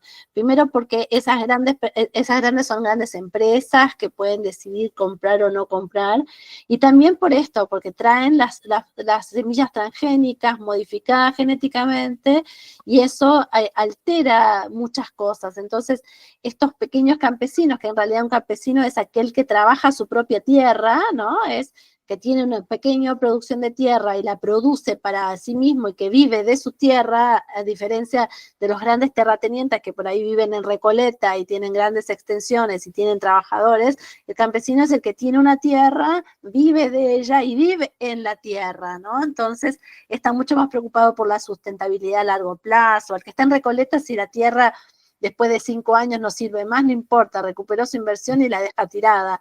A ellos no, ellos necesitan esa tierra para vivir y viven de esa tierra. Por eso es una lucha que ellos tienen por esto, por la agroecología, por la sustentabilidad a largo plazo, porque los campesinos no sean expulsados de su tierra. Acá está el Mocase, que son pequeños campesinos que han sido expulsados por el tema de la soja, porque ya hace sus tierras que no pueden plantar, ¿no? Entonces, justamente instalan en la agenda, ¿no? Volviendo a estos temas, no solo pensar en la seguridad alimentaria, pero a la vez en la soberanía, en quienes manejan esa tierra, ¿no? Sí. Puedo dar un ejemplo tonto, como quien dice, pero si uno va a una verdulería X y compra un morrón, lo parte al medio, hoy por hoy el morrón tiene creo que 4 semillitas que vienen de casualidad en el morrón. Y es distinto cuando uno cosecha, ya lo cortás al medio y te vas a dar cuenta que un morrón no tiene 4 semillas. Sí, miles de semillas tiene, claro. Sí, tal cual, ni hablar. Muy bien. Bueno, y bueno, ellos tienen como un día que es el 17 de abril, que es el Día Internacional de la Lucha Campesina, ¿no? Por lo que luchan, y la lucha que tratan de visibilizar, que es esto del agronegocio versus la agricultura más familiar. Bueno, terminamos con esta parte de acá y ahora vamos al recreíto. ¿Qué es lo que nos dice la FAO de la situación actual? Bueno, en realidad lo que nos dice es un poco el resumen de lo que fuimos hablando, ¿no? De que si bien todo lo que sucede a nivel mundial, hay injusticia y desigualdad, dice, hay muchas personas que tienen hambre, malnutrición, pero que también estas carencias, dice, confluyen con los excedentes. O sea, lo que hablamos al principio de la clase, ¿se acuerdan? La dicotomía entre obesidad y desnutrición. Bueno, la FAO dice esto, es coexisten en el mundo por gente desnutrida con gente obesa por malnutrición.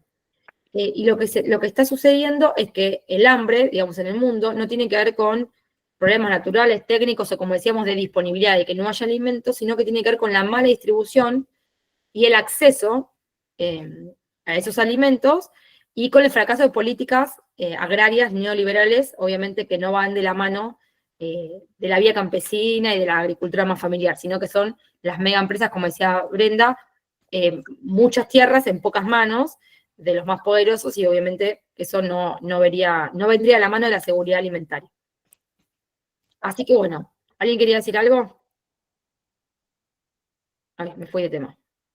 Vamos a dejar acá, hacemos un pequeño recreíto como para que calienten el agua, hagan sus necesidades. Dejamos acá conectados, así que queden conectados nomás y volvemos acá mismo.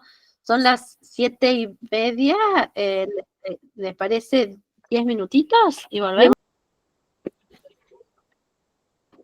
Sí, tal cual. Tienen plazo hasta las 9 de la noche, que es el horario que termina el horario de clase generalmente, ¿sí?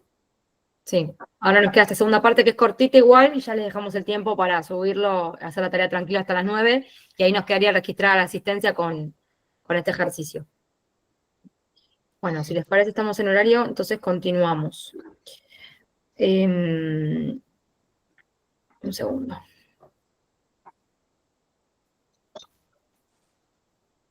Fuera. Seguimos. Bueno, vamos volviendo a poco.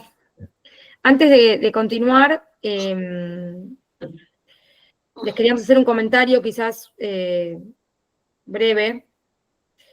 En función a lo que está sucediendo, bueno, no sé si estaban al tanto de que este día viernes va a haber paro en la universidad, es un paro a nivel nacional, desde FEDUN, que ADUNLA se adhiere, así que bueno, el viernes hay un paro en reclamo principalmente de mejores condiciones salariales para los docentes y más presupuesto a la universidad en general.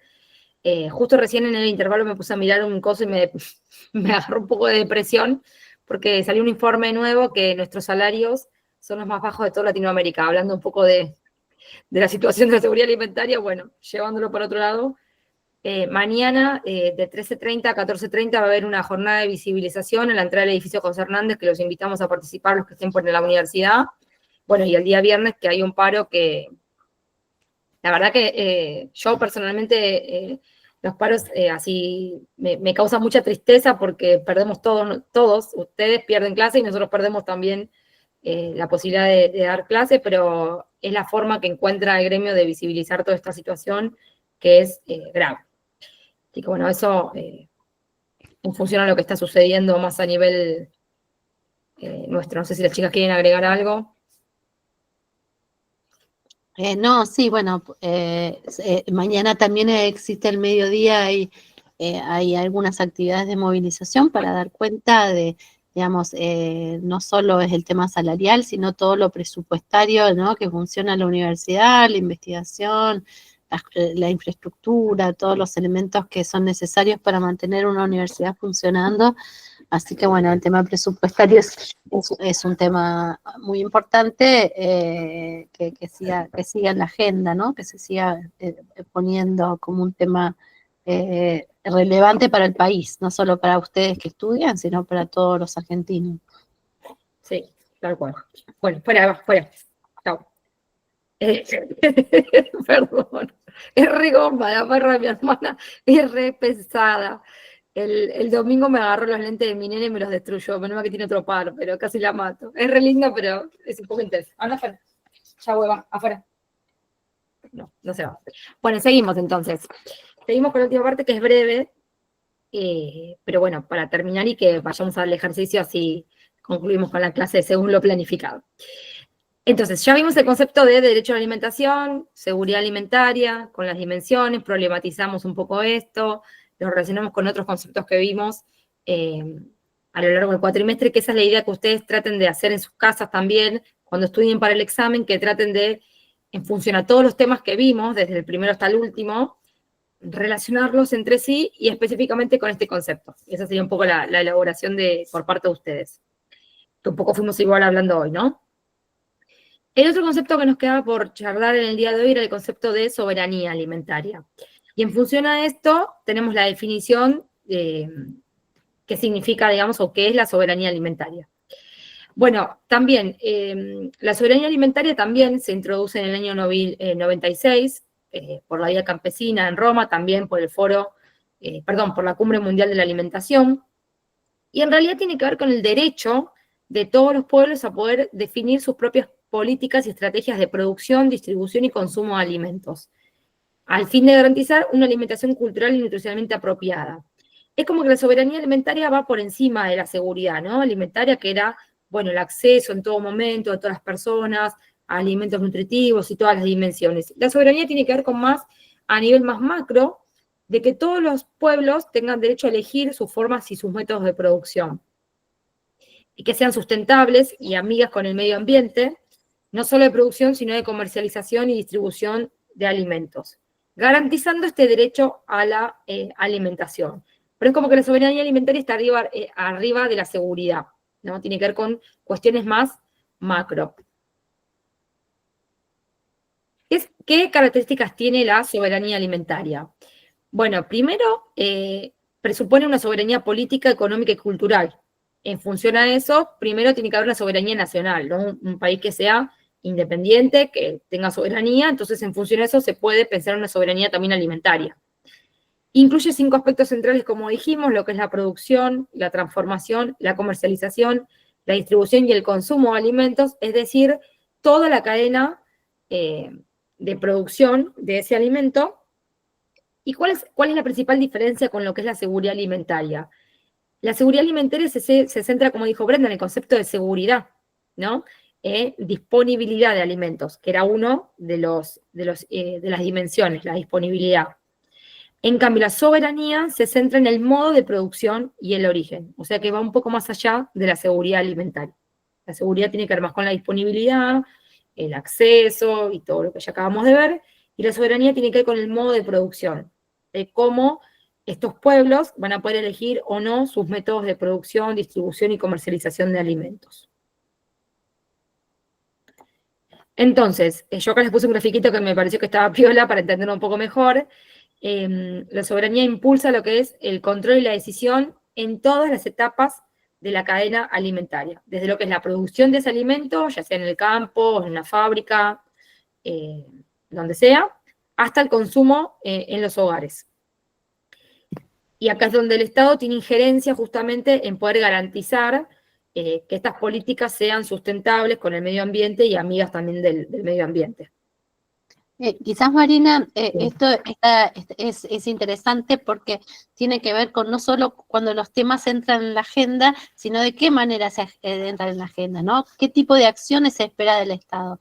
Si yo digo solamente es importante la seguridad alimentaria y que la gente tenga alimentos, por ahí puedo, no importa cómo se producen esos alimentos, si yo al producir esos alimentos tengo que desplazar comunidades indígenas, tengo que talar árboles, tengo que traer semillas transgénicas, tengo que contaminar el medio ambiente, porque lo importante es producir alimento, ¿no? Y que eso fue una política durante mucho tiempo. En realidad la Vía Campesina como un movimiento empieza a decir, ojo, porque quizás la seguridad alimentaria o estas políticas de plantar en grande escala con semillas modificadas, contaminantes, etcétera, no nos da soberanía sobre ese tierra y no nos da una sustentabilidad a largo plazo. Quizás en el futuro no vamos a tener alimento porque estamos produciendo mal. Entonces el Estado no solo debe asegurarse que haya alimento, sino que debe asegurarse que esté que todo sea soberano, que un país pueda manejar y que la gente pueda producir, por ejemplo, agroecológicamente. Si yo pienso que es importante que la gente se quede en sus campos, que produzca agroecológicamente, voy a generar políticas de apoyo al pequeño productor, apoyo a la agroecología, apoyo a de decir, bueno, voy a tratar de que los intermediarios que se quedan con gran contrincante de la plata de los productores, porque por ahí el productor produce la naranja y le pagan 25 centavos y la misma naranja se vende acá a 50 pesos, entonces los que se quedan al medio se quedan con toda la plata, entonces el Estado tiene que intervenir para que eso no sucede, para que el campesino pueda producir, pueda vivir bien de la tierra y no se tenga que ir a vivir a la ciudad porque la tierra le da para vivir. Entonces, la mirada de cómo yo pienso la problemática es muy diferente que si lo pienso solamente en la producción. No importa si yo desplazo gente, si talo árboles, lo importante es producir.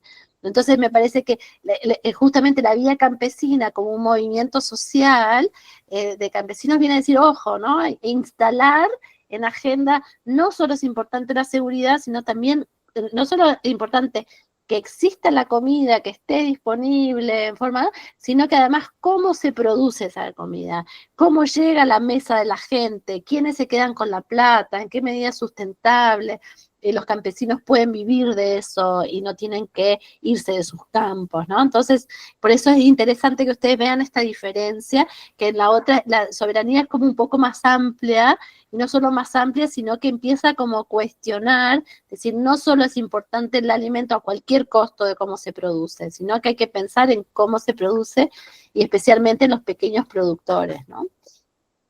Bien, Bren, sí, está bueno pensarlo así. Lindo ejemplo para ir graficando un poco la diferencia entre seguridad y soberanía, que a veces se lo mezclan, pero son conceptos que están relacionados, pero son diferentes. Claro, piensa en la soberanía cuando vimos del Estado, la soberanía del Estado, la soberanía es la posibilidad de controlar sobre eso. Entonces, cuando pienso en es poder controlar el proceso de producción y cómo se produce. Entonces, desde ahí se pueden acordar la diferencia entre seguridad y soberanía. Eso está bueno. También tienen un cuadrito que está bueno, que es con las principales diferencias entre lo que es la seguridad y la soberanía, que es lo que estábamos hablando un poco recién. Principalmente esto, de que quizás la seguridad alimentaria tiene que ver con la disponibilidad de alimentos que decía Brenda, mientras que la soberanía tiene que ver con el modo de producción. Entonces, obviamente que es un poco más amplio, que abarca la seguridad alimentaria y tiene otra mirada en función también al medio ambiente. El medio ambiente y, bueno, y otras prácticas también, como decía, desplazar pueblos y demás. ¿Cuál es el rol del Estado, entonces, en lo que es la seguridad alimentaria? Es un rol de control y supervisión. En cambio, en lo que es la soberanía, es garantizar el derecho de los pueblos a la alimentación, fomentando modos de producción que sean sustentables, por ejemplo, con el medio ambiente, que es la parte de abajo, ¿no? La concepción de la tecnología. En cambio, a nivel de la seguridad alimentaria, quizás hay que maximizar los niveles de producción, minimizar los niveles de riesgo, pero no tiene que ver tanto con algo tan macro, sino es a nivel más local. Y después, bueno, el principal, bueno, los actores que promueven, dice, esta concepción, dice seguridad alimentaria, agencias multilaterales, organismos, representantes complejos, qué sé yo. Y en cambio, de lo que es la soberanía, más organizaciones campesinas, indígenas, derechos humanos, como porque justamente la soberanía alimentaria tiene que ver la forma de producción y que no sea a cualquier costo, como decía Brenda, ¿sí? Y el objetivo principal de lo que es la seguridad alimentaria es el acceso de los alimentos, como decíamos, saludables y culturalmente aceptables para toda la población, mientras que lo que es la soberanía es el acceso y el control de los recursos naturales, pensándolo un poco más globalmente, ¿sí? Ahí está un poco la diferencia entre los dos conceptos, pero creo que la clave es lo que está en los recuadros, ¿no? Disponibilidad versus modo de producción. Esa sería la clave. ¿Vamos bien hasta acá? Genial, buenísimo. Muy bien, seguimos entonces. Ya queda poco, ¿eh? ¿Estarán cansados, cansadas? Ya queda poco. Muy bien. Entonces, ¿qué es lo que sucede? Ay, perdón. Acá. ¿Qué es lo que sucede en Argentina?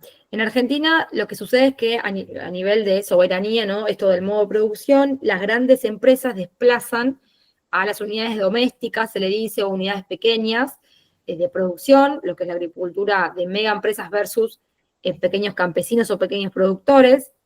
Se habla de una revolución verde, o sea que la gente migra del campo a la ciudad en busca de mejores condiciones de vida y mejores oportunidades, así que hay un descenso de la población rural. Y algo que es muy gráfico, ¿no? Que el 70% de la tierra de la región pampeana no está trabajada por los propietarios, sino que otros actores bajo contratos de alquiler. ¿Sí? O sea, se alquilan los campos y la gente que trabaja el campo no es la dueña de la tierra, sino que son empresarios los dueños y tienen gente trabajando allí que alquila directamente esos campos. Y el 50% digamos, de lo que es el territorio, la superficie, perdón, no territorio, la superficie trabajada es con maquinaria agrícola contratada, también alquilada. Así que bueno, eso es como una radiografía de la situación y los pequeños productores son expulsados obviamente del mercado por no poder ser competitivos, no pueden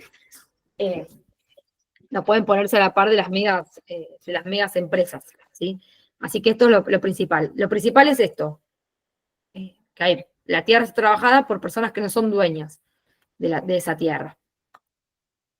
Yo acá les puse este mapa que me encantó cuando lo busqué, lo encontré medio de casualidad y me encantó.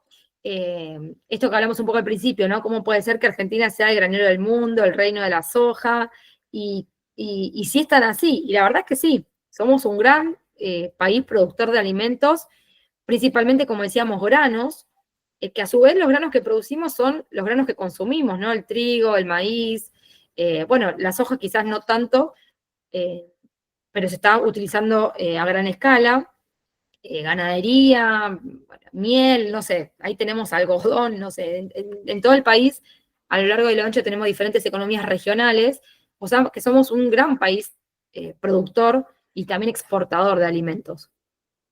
Con lo cual, necesitaríamos tener algunas políticas que sean un poco más acorde a esto. Claro, Después, quizás también mencionar que muchos de los problemas en las ciudades tienen que ver con una no política en el campo, ¿no? La gente no se va del campo porque quiere ir a la ciudad necesariamente, a veces sí, pero la gran mayoría es porque ya la vida en el campo no es sustentable. Entonces, muchos países, qué sé yo, incluso en Europa, una política de prevenir el crecimiento de las grandes ciudades, la pobreza en las grandes ciudades, es apoyar al campo. Entonces ahí también vemos cómo un problema se va cambiando. ¿Cuál es el problema que queremos atender? Si nuestra idea como Estado, es decir, vamos a proteger que la gente siga viviendo su forma de vida, en su lugar, en su comunidad, con sus afectos, con su cultura, entonces tenemos que hacer políticas para que esa vida sea sustentable, que ellos no se vean obligados por hambre o por necesidad, a irse a vivir a las ciudades y perder todas esas raíces, ¿no? Entonces, es interesante, la política de soberanía alimentaria también busca eso, ¿no?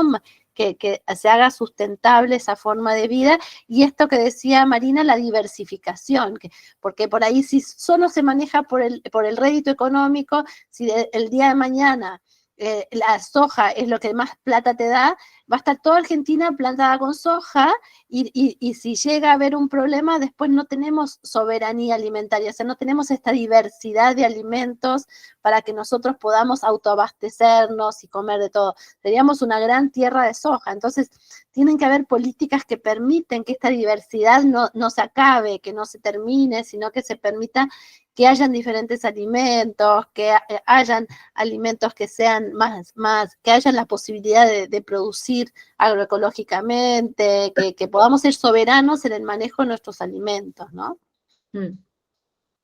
Sí, sin dudas.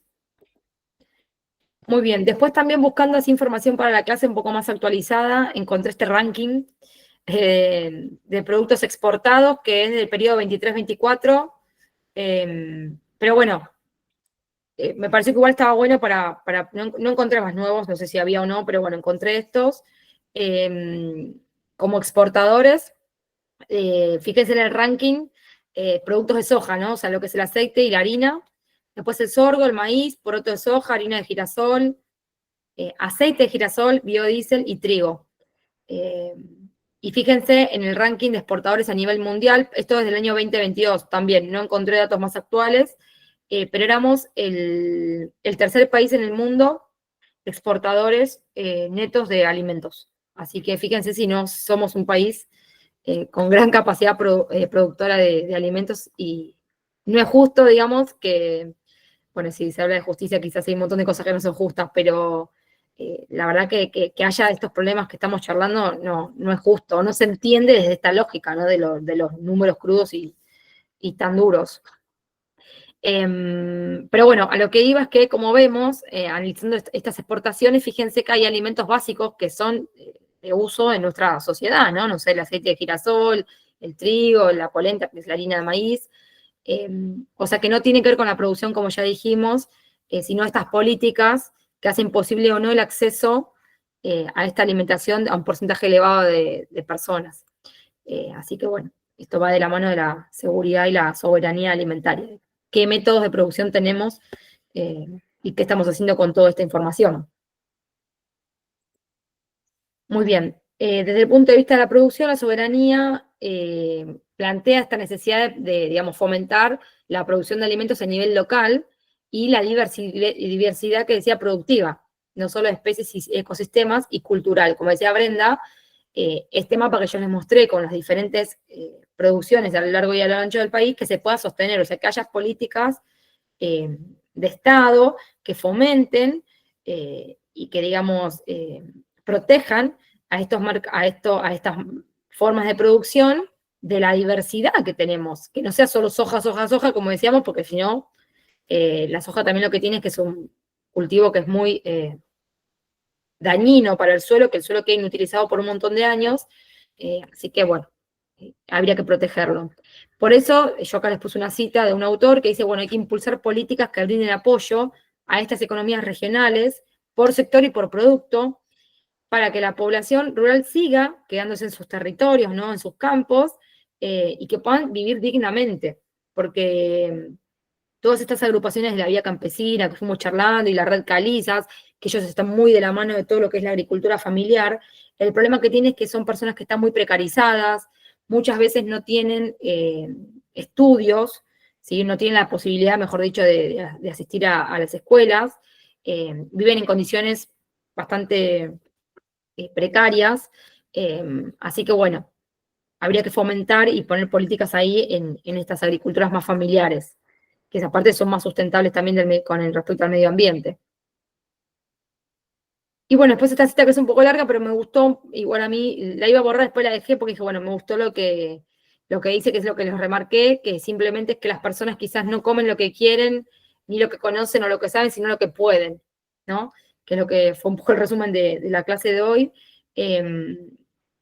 Muchas veces hay falta de educación alimentaria, aparte de problemas, digamos, más estructurales de pobreza,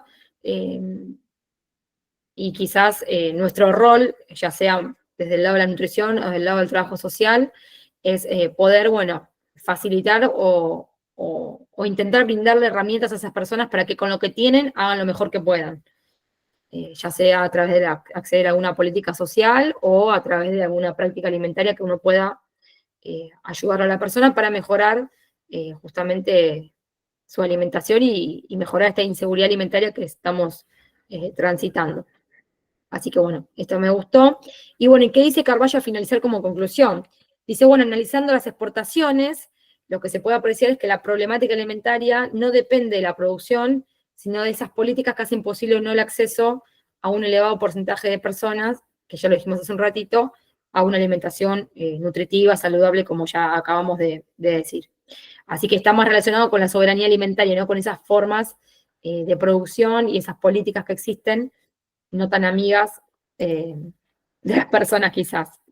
Y después me gustó esta frase para finalizar, que dice, hemos comprendido claramente que la libertad individual no puede existir sin seguridad e independencia económica. Los hombres necesitados no son hombres libres. Con gente hambrienta y sin trabajo se construyen las dictaduras. Me gustó que estaba esta frase como para finalizar un poco la clase de hoy y esta charla, que espero que haya sido clara, que les haya traído claridad en estos temas. No sé si